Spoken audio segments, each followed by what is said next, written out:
Morning. Celkon mobiles సమర్పిస్తున్న business breakfast షోకి స్వాగతం. స్టాక్ మార్కెట్స్ గురించి మాట్లాడుకునే ముందు ఒకసారి జేఏ చౌదరి, జకంపూడి ఆదిశేషయ్య చౌదరి, జేఏ చౌదరి ఆంధ్రప్రదేశ్ ముఖ్యమంత్రికి ఐటీ అడ్వైజర్గా నియమితులైనందుకు TV5 ఆయన మనసారా కంగ్రాచులేట్ చేస్తుంది, అభినందనలు తెలియజేస్తుంది. ఎందుకంటే చౌదరి గారు TV5లో ఒక అంతర్భాగం కింద మనకు గతంలో కుటుంబరావు గారు ఎలాగో అలాగే జేఏ చౌదరి గారు కూడా TV5 టీమ్ మెంబర్గానే మేము భావిస్తూ ఉంటాం. మా జ్యూరీ బిజినెస్ లీడర్ అవార్డ్స్కి సంబంధించిన జ్యూరీలో ఆయన ప్రధాన బాధ్యతలు నిర్వర్తించారు. సో గతంలో STPI software technology parks of India డైరెక్టర్గా ఇటు చెన్నైలో, బెంగళూరులో, హైదరాబాద్లో, దక్షిణాదిలో ఐటీ ఇండస్ట్రీ వేళ్ళూనుకునేందుకు ఆయన చేసిన కృషి డెఫినెట్లీ అభినందనీయం. సో అటువంటి వ్యక్తికి మళ్ళీ ఇప్పటికి కదా చంద్రబాబు నాయుడు క్యాబినెట్కి, చంద్రబాబు నాయుడు ప్రభుత్వానికి సార్థకత చేకూరింది అన్నట్లుగా ఆయన నియామకం జరిగింది. సో ఆయన క్యాబినెట్ కావచ్చు, ప్రభుత్వ యంత్రాంగం కావచ్చు, ఇప్పుడు పరిపూర్ణత చేకూరింది జేఏ చౌదరి గారి రాకతో. And we wish all the best to J A Chowdary గారు. ఆయన నేతృత్వంలో ఐటీ పెట్టుబడులు ఆంధ్రప్రదేశ్ రాష్ట్రానికి విరివిగా తరలి వస్తాయని ఆశిస్తున్నాం. మార్కెట్స్ పరిస్థితి చూస్తే ఏషియన్ మార్కెట్స్లో ఫ్లాటిష్ ట్రెండ్ కనిపిస్తుంది, కొంత రిస్క్ ఆఫ్ మూడ్ కనిపిస్తుంది మోస్ట్ ఆఫ్ ది ఈక్విటీ మార్కెట్స్లో. లాస్ట్ నైట్ US మార్కెట్స్ కూడా కొద్దిగా స్వల్ప నష్టాలతో క్లోజ్ అయ్యాయి. And Brent crude prices 11 years లో దగ్గరే స్థిరపడిపోయాయి. ఇది మార్కెట్స్లో కొంత కాషస్ అంటే లేదా అప్రమత్త ధోరణికి కారణంగా చెప్పుకోవచ్చు మనం. సో SGX నిఫ్టీ కూడా కొంత స్లైట్లీ పాజిటివ్ ఓపెనింగ్ను ఇండికేట్ చేస్తుంది, 26 పాయింట్ల లాభంతో ట్రేడ్ అవుతుంది. బట్ అది నిన్నటి మన నిఫ్టీ స్పాట్ క్లోజింగ్ ప్రైస్ ఏదైతే ఉందో 7925 ఆ లెవెల్ దగ్గరే SGX నిఫ్టీ కనిపిస్తుంది. కాబట్టి ఒక flat to slightly positive opening కోసం మార్కెట్స్ సిద్ధమవుతున్నాయని చెప్పుకోవచ్చు. మన మార్కెట్స్ అయితే నిన్న వరుసగా 8వ సెషన్ లాభాలతో ముగిశాయి. మార్కెట్ బ్రెడ్త్ పాజిటివ్గా ఉంది. ప్రత్యేకించి large cap stocks out perform చేసాయి. లార్జ్ క్యాప్ స్టాక్స్లో సన్ఫార్మా కావచ్చు, ఇన్ఫోసిస్ కావచ్చు, TCS కావచ్చు, ఆర్ డాక్టర్ రెడ్డీస్ ల్యాబొరేటరీస్ కావచ్చు, ఇటువంటి కౌంటర్స్లో ఇండెక్స్ బేస్డ్ కౌంటర్స్లో మనకు డెలివరీ బేస్డ్ బయింగ్ జరిగింది చాలా కాలం తర్వాత. మిడ్ క్యాప్స్ అండర్ పర్ఫామ్ చేయడం కూడా చూసాం. సో ఇక ఇయర్ ఎండ్ ఫినామినా అంటారు, నార్మల్గా year end NAV popup phenomena అంటారు దీన్ని. Mutual funds, domestic institutional investors ఈ సమయంలో వాళ్ళ NAVస్ను కొద్దిగా హైయర్ లెవెల్స్ దగ్గర చూపించుకుంటే ఇయర్ మొత్తం మీద అవుట్ పర్ఫామ్ చేసినట్లుగా వాళ్ళు కనిపించేందుకు ఇటువంటి మేనేజ్మెంట్, NAV మేనేజ్మెంట్ చేస్తున్నారన్న ఒక వాదన ఉంటుంది. ఆ ఫినామినా అప్పుడప్పుడు కనిపిస్తూ ఉంటుంది, కొన్ని సంవత్సరాలు ఉంటుంది, కొన్ని సంవత్సరాలు ఉండదు. ఈ సంవత్సరంలో మనకు కనిపిస్తుంది. లాస్ట్ 16 ట్రేడింగ్ సెషన్స్లో నిఫ్టీ మోర్ దాన్ 380 పాయింట్స్ పెరిగింది. సో మనం నిన్న కూడా అనుకున్నాం డిసెంబర్ ఫస్ట్ హాఫ్తో పోలిస్తే సెకండ్ హాఫ్ చాలా మెరుగ్గా ఉందని. సో సెకండ్ హాఫ్ పెర్ఫార్మెన్స్ ఇక్కడ మనకు కనిపిస్తోంది. నిఫ్టీ పరంగా చూస్తే 380 పాయింట్స్ లాస్ట్ 15 డేస్లో నిఫ్టీ పెరగడం చూసాం. సో మార్కెట్స్లో మనీ ఉంది, ఎస్పెషల్లీ డొమెస్టిక్ ఇన్స్టిట్యూషనల్ ఇన్వెస్టర్స్ దగ్గర చాలా లిక్విడిటీ ఉంది. అలాగే వాల్యుయేషన్స్ కొంత అట్రాక్టివ్ ప్రైసెస్ దగ్గర మనకు లార్జ్ క్యాప్ స్టాక్స్ దొరుకుతున్నాయి. చాలా స్టాక్స్ 52 వీక్ లోస్ దగ్గర, లేదా కొన్ని అయితే ఇంకా లైఫ్ టైం లోస్ దగ్గర కూడా దొరుకుతున్న పరిస్థితి కనిపిస్తుంది. సో అటువంటి స్టాక్స్లో మనకు బయింగ్ రావడం అనేది సర్వసాధారణం. అండ్ FIS బిహేవియర్ చూస్తే వాళ్ళు కొద్దిగా సెల్లింగ్ చేస్తున్నారు. నేను కూడా 303 crores వర్త్ స్టాక్స్ని క్యాష్ మార్కెట్స్లో అమ్మారు. బట్ F&Oలో స్ట్రాంగ్ బయింగ్ జరుగుతుంది. జనవరి సిరీస్కి సంబంధించి 8100 కాల్స్ను, 8100 స్ట్రైక్ ప్రైస్తో ఉన్న కాల్స్ను FIS కొన్నట్లుగా మనకు డేటా తెలుస్తుంది. సో మేబీ జనవరి సిరీస్ ఎలా బిగిన్ అవుతుంది అన్నది మాత్రం ప్రస్తుతం మనకు కొంత సస్పెన్స్. బట్ స్టిల్ జనవరి మీద కొద్దిగా పాజిటివ్ బెట్స్ ఎక్కువగా నడుస్తున్నట్లుగా కనిపిస్తుంది. సో ఆఫ్కోర్స్ ఇవాళ పేపర్స్ అన్నీ చూస్తే చాలా చాలా రకరకాల వార్తలు 2015 ఎలా గడిచిందన్న అంశానికి సంబంధించి. సో ఆసక్తి ఉన్న వాళ్ళందరూ కూడా ఇవాళ ఫైనాన్షియల్ డైలీస్ను చదవటం ఆసక్తికరంగా ఉంటుంది. ఒక పీస్ ఆఫ్ న్యూస్ మనకి ఎకనామిక్ టైమ్స్లో కనిపిస్తుంది. Tax free bonds of 2013-14 outperform equity market again. So కొన్ని bonds, tax free bond issues 14-15లో వచ్చినవి. ట్యాక్స్ ఫ్రీ బాండ్స్ ఇష్యూస్లో మనకు చక్కటి రిటర్న్స్ కనిపిస్తున్నాయి. ఎందుకంటే ఈక్విటీ మార్కెట్స్ ఈ సంవత్సరం ఓవరాల్గా చూస్తే సెన్సెక్స్ నిఫ్టీలు ఆల్మోస్ట్ -5% దగ్గర కనిపిస్తున్నాయి. సో ఆ పరిస్థితి నుంచి ట్యాక్స్ ఫ్రీ బాండ్స్లో కావచ్చు, డెట్ మార్కెట్స్లో కావచ్చు, నేను కూడా మనం అనుకున్నాం డెట్ ఇన్స్ట్రుమెంట్స్ ఈ సంవత్సరం సర్ప్రైజింగ్లీ ఈక్విటీ ఇన్స్ట్రుమెంట్స్ కంటే బెటర్ రిటర్న్స్ ఇచ్చాయి. సో అది అందరూ గుర్తుంచుకొని వాళ్ళ అసెట్ అలొకేషన్స్ కాసేపటి తర్వాత బాలరాజు గారు వివరిస్తారు ఎటువంటి అసెట్ అలొకేషన్స్ను ప్రిఫర్ చేయాలన్న అంశాన్ని. ఇక మార్కెట్స్ పరిస్థితి గురించి మాట్లాడేందుకు అనలిస్ట్ మనతో సిద్ధంగా ఉన్నారు. సో ఈక్విటీ మార్కెట్ సంబంధించి కొద్దిగా లాస్ట్ 15 days నుంచి మనకు ఒక పాజిటివ్ ట్రెండ్ కనిపిస్తుంది. వర్స్ట్ అయిపోయింది, ఇక్కడ నుంచి ఇక రాబోయే రోజులన్నీ మంచి రోజులని అనుకోవచ్చా? Yeah, at least year ending has been positive ఇప్పటిదాకండి. Probably we have another 3 sessions to go. So frontline stocks లో కూడా కొద్దిగా బయింగ్ అనేది మనకు కనిపిస్తుంది. That can be short covering and మనకి లోవర్ బేస్ నుంచి 2016 డెఫినెట్లీ బాగానే ఉంటుంది ఈక్విటీ మార్కెట్స్ పరంగా అని చెప్పి అంత వాదన వినిపిస్తుంది. కాబట్టి ఈవెన్ ఫ్రంట్ లైన్ స్టాక్స్ లో మనకి బయింగ్ అనేది కనిపిస్తుందండి. ఎందుకంటే బాగా బీట్ అండ్ డౌన్ స్టాక్స్ లో ఉన్నాయి కొన్ని prime stocks like maybe Sun Pharma ఇప్పుడే మీరు మెన్షన్ చేసినట్టు, అండ్ బ్యాంకింగ్ స్టాక్స్ ఇవన్నీ కూడా లాస్ట్ 1 year లో బాగా క్షీణించాయి. సో అటువంటి వాటిలో లోవర్ బేస్ నుంచి డెఫినెట్లీ బయింగ్ కనిపిస్తుందండి. So I don't think this is going to stop immediately. Even January series లో కూడా మనకి మంచి బయింగే కనిపిస్తుంది. సో కొద్దిగా చిన్న రియాక్షన్ మళ్ళీ రావచ్చు మేబీ 81-8200 దగ్గర. బట్ అగైన్ మళ్ళీ I don't think we're visiting back 7500 in the immediate future అండి, అన్లెస్ ఒకవేళ ఏదైనా డ్రాస్టికలీ ఏదైనా ఎకనామిక్లీ ఆర్ ఫైనాన్షియలీ ఏదైనా డిజాస్టర్ లాంటివి జరిగితే కానీ I don't think we're going back to 7500. So ఆ కారణం వలన మనకి జనవరి సిరీస్ బాగానే ఉంది. I think even front line stocks లో కూడా మనకి మంచి పిక్స్ దొరుకుతున్నాయండి, selectively not across the board. Definitely కొన్ని పిక్స్ దొరుకుతున్నాయి. Especially automobiles will do well అనేది చాలా స్ట్రాంగ్ వాదన మనకు వినిపిస్తుంది. 7th పే కమిషన్ ఒకటి, ఇంట్రెస్ట్ రేట్స్ తగ్గడం ఒకటి, ఇవన్నీ కూడా. సో ఈవెన్ టాక్సేషన్ పరంగా కూడా జిఎస్టీ బిల్లు మనకి బడ్జెట్ సెషన్ లో పాస్ అవుతుందనే నమ్మకం ఎఫ్ఎం గారు కూడా నిన్న వ్యక్తం చేశారు. సో ఇవన్నీ మళ్ళీ కొద్దిగా పాజిటివ్ సెంటిమెంట్ బిల్డప్ అయ్యే అవకాశం ఉందండి. But as always mid and small caps లో there is a strong price action అండి. సెలెక్టివ్లీ మంచి స్టాక్స్ మాత్రం తప్పకుండా కొనుగోలు చేస్తూనే ఉన్నారు మ్యూచువల్ ఫండ్స్ వాళ్ళు.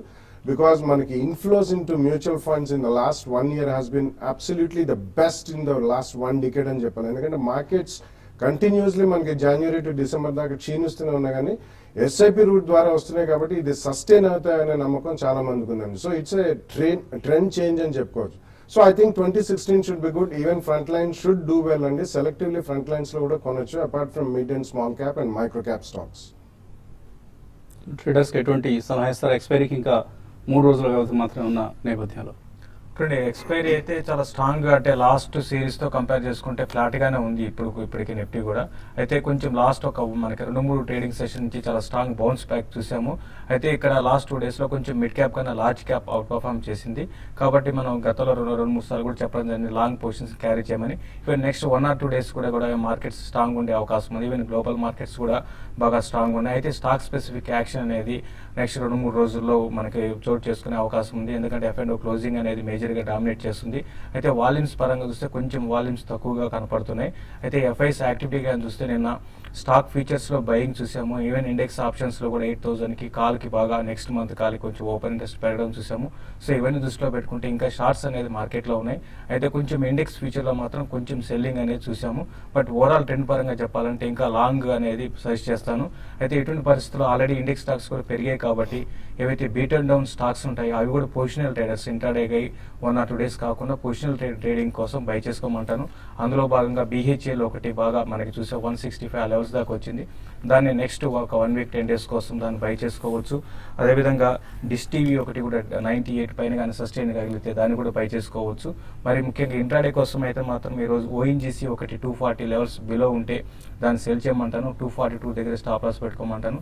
236, 234 దాకా రావచ్చు. అదేవిధంగా ఏషియన్ పెయింట్స్ 880 పైన కానీ సస్టైన్ అయితే 892 అండ్ 896 దాకా పెరిగే అవకాశం ఉంది, దాన్ని బై చేసుకోవచ్చు. తర్వాత పొజిషనల్ ట్రేడర్స్ ఇంకొక బ్యాంకింగ్ స్టాక్స్లో PNB ఒకటి కూడా 120 దగ్గర లాస్ట్ ఒక 1 week 10 daysగా కన్సాలిడేట్ అవుతుంది. దీంట్లో ఒక షార్ట్ కవరింగ్ ర్యాలీ రావడానికి అవకాశం ఉంది. దాన్ని 132, 134 దాకా రావచ్చు. పొజిషనల్ ట్రేడర్స్ దాన్ని బై చేసుకోవచ్చు. ఇంకా తర్వాత బ్యాంక్ నిఫ్టీ ఫ్యూచర్స్ విషయానికి వస్తే కరెంట్ అవర్స్లో బ్యాంక్ నిఫ్టీ 17,200 వరకు రావడానికి అవకాశం ఉంటుంది. కాబట్టి ఏమాత్రం డిప్ వచ్చినా కూడా ఈవెన్ బ్యాంక్ నిఫ్టీని మనం బై చేసుకోవచ్చు. కొంచెం ఇండెక్స్ స్టాక్స్లో ఉండండి. మిడ్ క్యాప్లో కొంచెం ప్రాఫిట్ బుక్ చేసుకోమని చెప్తాను. ఎందుకంటే కొన్ని మిడ్ క్యాప్ స్టాక్స్ మరి 70-80% పెరిగిన స్టాక్స్లో కొంచెం సెల్లింగ్ అనేది లాస్ట్ 2 daysలో చూస్తున్నాము. కాబట్టి కొన్ని ఇండెక్స్ స్టాక్స్లో బై చేసుకోమని చెప్తానండి. సో ఇయర్ ఎండ్ సమీపించాం. మళ్ళీ ఒకసారి పోర్ట్ఫోలియోస్ అన్నింటినీ రివ్యూ చేసుకునే సమయం ఇది. చక్కగా శీతాకాలంలో వెచ్చగా ఇంట్లో కూర్చొని ఎటువంటి పోర్ట్ఫోలియో సజెషన్స్ ఇస్తారు ఈ సమయంలో? అంటే స్పెసిఫిక్ స్కీమ్స్ ఎలాగో మనం వారం రికమెండ్ చేస్తున్నాం.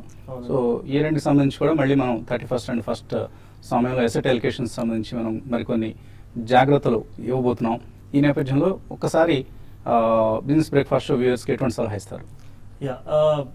లాస్ట్ 1 year లో చూస్తే మనకు ఈక్విటీ మార్కెట్స్ ఇండెక్స్ పరంగా ఇంతకుముందు మీరు చెప్పినట్టు 5% డౌన్ అయింది. సో చాలా వరకు లార్జ్ క్యాప్ స్టాక్స్ చూస్తే కూడా ఆల్మోస్ట్ -2-3% నెగిటివ్లో ఉన్నాయి. సో 100% ఎవరైతే ఈక్విటీలో ఇన్వెస్ట్మెంట్ చేశారో they are seeing negative returns. అందుకోసమే మనం తరచూ చెప్తూ ఉంటాం asset allocation is the key. Asset allocation అంటే ఎంత భాగం మన గోల్స్ ప్రకారం మనకు ఎంత రిటర్న్ కావాలి, అందులో పెట్టుబడిలో ఎంత భాగం మనకు సెక్యూర్డ్ ఇన్వెస్ట్మెంట్స్లో వెళ్ళాలి, ఎంత భాగం రిస్కీ ఇన్వెస్ట్మెంట్స్లో వెళ్ళాలనేదే అసెట్ అలికేషన్ అండి. ఉదాహరణకి లాస్ట్ ఇయర్ కనుక ఎవరైనా 50% అసెట్ అలికేషన్ మెయింటైన్ చేశారనుకోండి, డెట్లో 50% అండ్ ఈక్విటీలో 50%. సో డెట్ వుడ్ లాస్ట్ 1 yearలో short term income funds almost around 10-11% returns కూడా ఇచ్చాయి. సో ఆ 50% అనేది దాదాపు ఓవరాల్గా మనకు 5-5.5% రిటర్న్ ఇచ్చేది. అండ్ 50% ఈక్విటీలో మంచి ఫండ్స్లో ఇన్వెస్ట్మెంట్ చేసుకున్నా కానీ దాదాపు 3-4% 5% మనకు రిటర్న్ ఓవరాల్గా వచ్చేది. సో ఇండెక్స్ నెగిటివ్గా ఉన్నప్పటికీ కూడా మనకు ఆల్మోస్ట్ 10-11% రిటర్న్ వచ్చేది. సో అందుకోసం మనం asset allocation is the key అంటాము. సో మన రిక్వైర్మెంట్ ప్రకారం ఎంత రిటర్న్ కావాలి, ఉదాహరణకి 12% రిటర్న్ రావాలి అని అంటే మనము ఆల్మోస్ట్ 60% ఈక్విటీలో ఇన్వెస్ట్మెంట్ చేసుకోవాలి. Better route is through mutual funds. And 40% వచ్చేసి మనము డెట్ మ్యూచువల్ ఫండ్స్లో ఇన్వెస్ట్మెంట్ చేసుకుంటే మంచిది. అదే అరౌండ్ 11% రిటర్న్ కావాలి అంటే we can invest 50% in equity and debt. మనకి అరౌండ్ 10-10.5% రిటర్న్ రావాలి అంటే it could be 60% debt and 40% equity.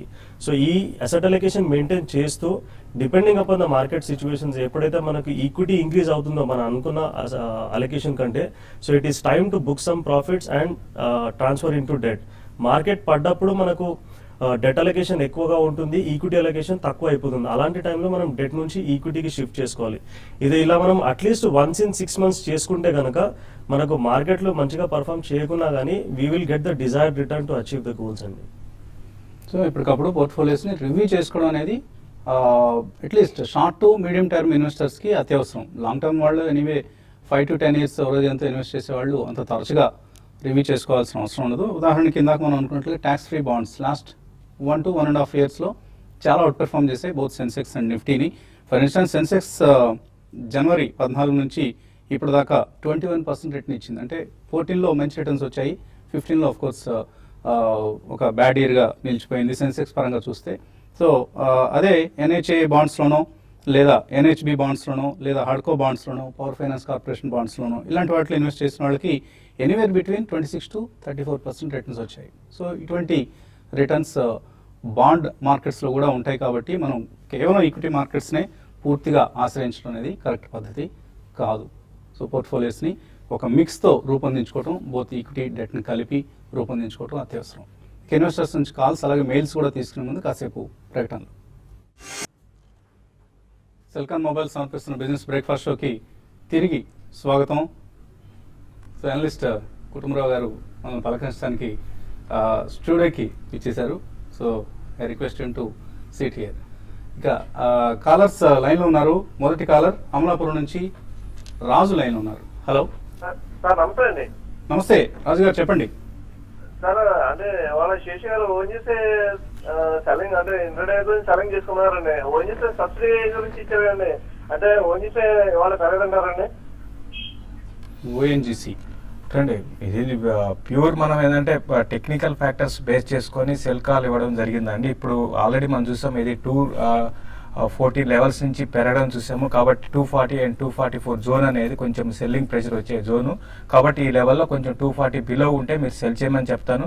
242 దగ్గర స్టాప్ లాస్ పెట్టుకొని, అది ప్యూర్ ఇంట్రాడే అండి, నాట్ పొజిషనల్ పొజిషనల్ ట్రేడింగ్ కాదు. కాబట్టి 236 and 234 ఇంట్రాడేలో రావడానికి అవకాశం ఉందండి. తర్వాత కాలర్ హైదరాబాద్ నుంచి Naveen Kumar. Hello sir. Hello అదే నవీన్. సార్, నేను ట్యాక్స్ సేవింగ్ ఈక్విటీ దాంట్లో పెట్టాలనుకుంటున్నాను. కొంచెం మంచి స్క్రిప్ట్స్ చెప్తారా? I want to invest around 1 lakh rupees. 1 lakh rupees invest చేద్దాం అనుకుంటున్నారు. అంటే మీరు అదర్ ఇన్వెస్ట్మెంట్స్ ఉన్నాయా section 80Cలో? Yeah, I have some bank loans and all those things. So that will fulfill those things. Right now I just want to invest 1 lakh for tax saving. Okay అండి, ఆయన ELSS స్కీమ్స్లో invest చేద్దాం అనుకుంటున్నారు. Right, మీరు ELSS స్కీమ్స్కి మీరు ICICI Prudential long term equity fund, Axis long term equity fund and Birla Sun Life tax relief 96 ఈ 3 consider చేయొచ్చండి. If you want to invest 100% of the amount in ELSS you can invest. లేదంటే కొద్దిగా మీరు డెట్లో కూడా allocate చేయాలి అంటే you can consider PPF అండి. పీపీఎఫ్లో at least ఒక 30-40 thousand ఇన్వెస్ట్మెంట్ చేసి Rest of the amount you can invest in ELSS, or else 100% కావాలంటే you can allocate 100% to ELSS so also. మీరు సజెస్ట్ చేసిన 3 schemes, Axis long term equity, Birla Sun Life లో Tax Relief 96 and ICICI Long Term Equity Fund. మూర్తి విజయవాడ నుంచి తర్వాత కాలం. Hello, నమస్తే అండి వసంత్ గారు. నమస్తే. నమస్తే శేష్ గారు. నమస్తే. నా దగ్గర క్రిస్టియన్ ఇన్స్టిట్యూట్స్ ఉన్నాయండి, 220 రూపాయలు. ఇది ఉంచుకోవచ్చా లేకపోతే టీఎస్ కోటే పట్లు తీసుకోమంటారా? ప్రెస్టేజ్ ఎస్టేట్స్ మీరు హోల్డ్ చేయమని చెప్తారండి. కరెంట్ హౌస్ లో ఇది కొంచెం వీక్ ఉన్నా కూడా మళ్ళీ స్ట్రాంగ్ అయ్యే అవకాశం కనపడుతుంది. పెద్దగా వీక్నెస్ అంటే కనపడలేదండి. ఆల్రెడీ కరెక్షన్ అనేది చూసాము కాబట్టి అరౌండ్ ఈ లెవెల్లో కొంచెం ప్రెస్టేజ్ ఎస్టేట్స్ ఆగడానికి అవకాశం ఉంది.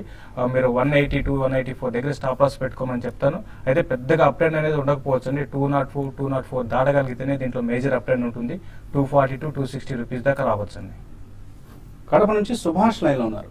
Hello, hello sir, good morning sir. Morning అండి, అడగండి Subhash. Sir, share market income మీద ఇన్కమ్ ట్యాక్స్ గురించి మాకు ఐడియా లేదు సార్, కొంచెం చెప్తారా? అంటే 2 రకాలు ఉంటాయండి. మీరు ఏం చేస్తుంటారా? ట్రేడింగ్ చేస్తుంటారా, ఇన్వెస్ట్మెంట్స్ చేస్తుంటారా? ఓన్లీ ఇన్వెస్ట్మెంట్ చేస్తుంటారు. ఓన్లీ ఇన్వెస్ట్మెంట్స్ లాంగ్ టర్మ్ కోసం చేస్తారా? ఆహా. షార్ట్ టర్మ్ కోసం కూడా చేస్తుంటారా? అప్పుడప్పుడు ప్రాఫిట్స్ బుక్ చేస్తుంటారా? లేదు సార్, లాంగ్ టర్మే సార్. సో 1 ఇయర్ కంటే ఎక్కువ హోల్డ్ చేస్తుంటారు స్టాక్స్ ని. ఓకే, 1 ఇయర్ కంటే ఎక్కువ హోల్డ్ చేసే వారికి క్యాపిటల్ గెయిన్స్ మీద వచ్చే ఆదాయానికి ఎటువంటి ట్యాక్స్ ఉండదండి. సో ఆయన లాంగ్ టర్మ్ ఇన్వెస్టర్ కాబట్టి ఎటువంటి ట్యాక్స్ ఇంప్లికేషన్స్ ఉంటాయి? యా, డెఫినెట్లీ జీరో అండి. లాంగ్ టర్మ్ క్యాపిటల్ గెయిన్స్ అంటే మీరు ఏదైనా స్టాక్ కొని 365 డేస్ మీ డిమాట్ అకౌంట్ లో ఉండి అమ్మిన తర్వాత after 1 year it's zero tax అండి, మీకు ఎంత క్యాపిటల్ గెయిన్ వచ్చినా కానీ. సపోజ్ అదే ఇప్పుడే వసంత్ గారు అన్నట్టు షార్ట్ టర్మ్ క్యాపిటల్ గెయిన్స్ ఒకవేళ భారీగా పెరిగి ఏదైనా మనం ప్రాఫిట్స్ బుక్ చేస్తే 15% is the short term capital gain. On the profit you make you have to pay 15%. But long term zero tax కాబట్టి యూ కెన్ ఆల్వేస్ ప్లాన్ అండి. కొన్న తర్వాత 1 ఇయర్ ఉంచుకోండి, definitely they are all no tax zone లో ఉంటాయి. అలాగే మీరు mutual funds కనుక ఒకవేళ ఇన్వెస్ట్ చేసి ఉంటే ఏదైనా డెట్ ఇన్స్ట్రుమెంట్స్ లాంటి వాటిలో ఇండెక్సేషన్ బెనిఫిట్స్ కూడా ఉంటాయి. సో ఈ అంశాన్ని కూడా ఎక్కువ మంది గమనించరు. సో ఆ ఇండెక్సేషన్ బెనిఫిట్స్ ని కూడా యూటిలైజ్ చేసుకోవచ్చు డెట్ ఇన్స్ట్రుమెంట్స్ ఇచ్చే నార్మల్ రిటర్న్స్తో పాటుగా. సో తర్వాత ఈ మెయిల్స్ చూద్దాం కాసేపు. కుమారస్వామి అడుగుతున్నారు, KEI industries Nelco long term కోసం తీసుకోవచ్చా? యా, డెఫినెట్లీ అండి. KEA has been a very strong candidate. Last 1 year లో కూడా బాగా పెరిగిన స్టాక్ అండ్ కేబుల్ రంగంలో ఇట్స్ అమంగ్ ద టాప్ 5 అండి. అండ్ గోయింగ్ ఫార్వర్డ్ మంచి పనితీరే కనిపిస్తుంది. రీసెంట్లీ మంచి ఎక్స్పాన్షన్ కూడా అండి. సో కేఈఏ 2 ప్రైస్ పాయింట్స్ లో కొనండి, ఎందుకంటే ఆల్మోస్ట్ అబౌట్ 120, 130 జోన్ లో ఉంది కాబట్టి 2 price points with 10 to 12% correction తప్పకుండా కొనొచ్చు. Durga Praveen 6 months to 1 year కోసం short term mutual fund investment ideas ఇవ్వమంటున్నారు. 1 lakh rupees ఇన్వెస్ట్ చేస్తారు. సో మీరు 6 months to 1 year అంటే మీరు డెట్ ఫండ్లోనే ఇన్వెస్ట్మెంట్ చేసుకోవాలండి. ఈక్విటీ జోలికి వెళ్ళకుంటేనే మంచిది. దానికి మీరు లిక్విడ్ ప్లస్ ఫండ్స్ కానీ ultra short term bond funds కానీ కన్సిడర్ చేయవచ్చు. Franklin India ultra short term bond fund ఉంది. దాంతోపాటు Birla Sun Life cash manager, ఈ రెండింటిలో మీరు ఈక్వల్గా స్ప్రెడ్ చేసి ఇన్వెస్ట్మెంట్ చేసుకోవాలి. ఎటువంటి రిటర్న్స్ రావచ్చు? ఇండికేటివ్ రిటర్న్స్ ఇందులో మనకి ఇప్పుడు ప్రస్తుతం ఉన్న పరిస్థితుల్లో అరౌండ్ 7.5 to 8.5% వరకు రిటర్న్ రావచ్చు.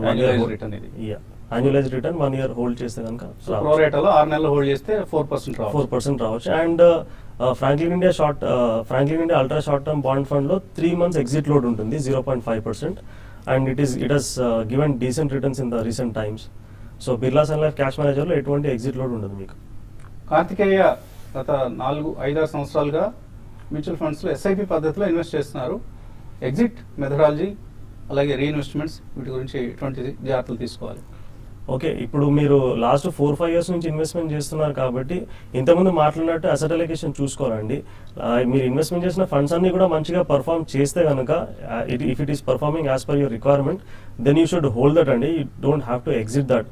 ఒకవేళ మీకు వచ్చే 2-3 సంవత్సరాలలో ఏదైనా గోల్ ఉంది, దానికి ఆ రిక్వైర్మెంట్కి మీకు డబ్బులు కావాలి అని అంటే you start taking out part of the money. 50% ఇప్పుడు తీసేసి నెక్స్ట్ 2 years లో మీరు 25% you have to come out of the equity part. ఆ గోల్కి రిక్వైర్మెంట్ ఏమైతుందో ఆ పార్ట్ వరకు మాత్రమే అండి. Venkat Gudipudi, Prabhat dairy 3 to 4 years మీతో కొనుక్కోవచ్చా? ఫండమెంటల్ ఎలా ఉంది డైరీ? యా, రీసెంట్లీ వచ్చిన ఇష్యూ అండి. I think they doing reasonably well అండి. అఫ్ కోర్స్ డైరీ సెక్టర్ లో మనకి మంచి యాక్టివిటీ లెవెల్స్ చూస్తున్నాం అక్రాస్ ద బోర్డ్. అంటే మేజర్ ఎఫ్ఎంసీజీ కంపెనీస్ కూడా అందరూ డైరీ రంగంలో ప్రవేశిస్తున్నారు.